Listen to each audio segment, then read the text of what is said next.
Bonjour à toutes et à tous, bienvenue dans cette nouvelle édition du Minimac de la dette de l'acheteur en partenariat avec PlaceDeLaBourse.fr, le bimensuel dédié au monde agricole et aux matières premières agricoles. Au programme, cette semaine, nous ferons comme à notre habitude un tour de l'actualité de ces 15 derniers jours via des articles que nous avons trouvés sur le site de l'acheteur.com.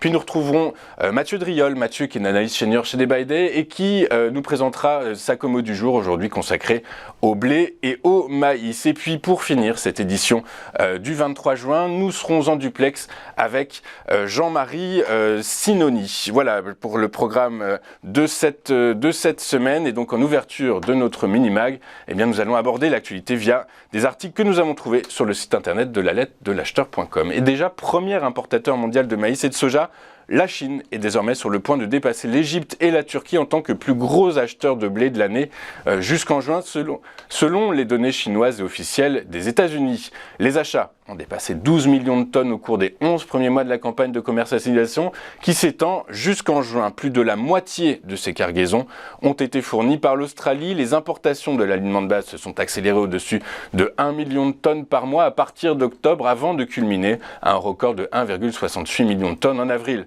Le département américain de l'agriculture prévoit 12 millions de tonnes supplémentaires d'importations chinoises en 2023-2024 après que les dommages causés à la dernière récolte aient laissé une grande partie de la récolte adaptée uniquement à l'alimentation animale.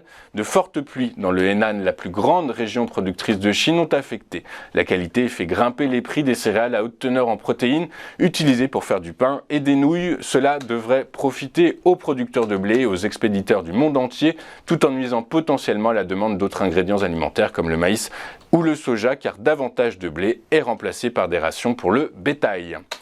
Le Brésil s'est lancé dans la culture de plantes qui produisent naturellement du café arabica décaféiné, une révolution possible si son efficacité est prouvée. À ce jour, en effet, la caféine n'est éliminée que par des procédés industriels. Or, des chercheurs brésiliens sont à un pas de commercialiser des plantes qui produisent naturellement des grains de café décaféinés, comme le rapporte le journal britannique The Guardian. C'est un travail qui dure depuis une vingtaine d'années et qui vient tout juste d'atteindre un tournant avec la plantation de ces plantes spéciales dans des champs sélectionnés pour vérifier leur productivité et leur efficacité dans un contexte agricole naturel. Si tout se passe comme prévu, dans un proche avenir, il sera possible d'obtenir du café de la variété arabica décaféiné de manière totalement naturelle, une solution qui pourrait révolutionner le marché de cette boisson.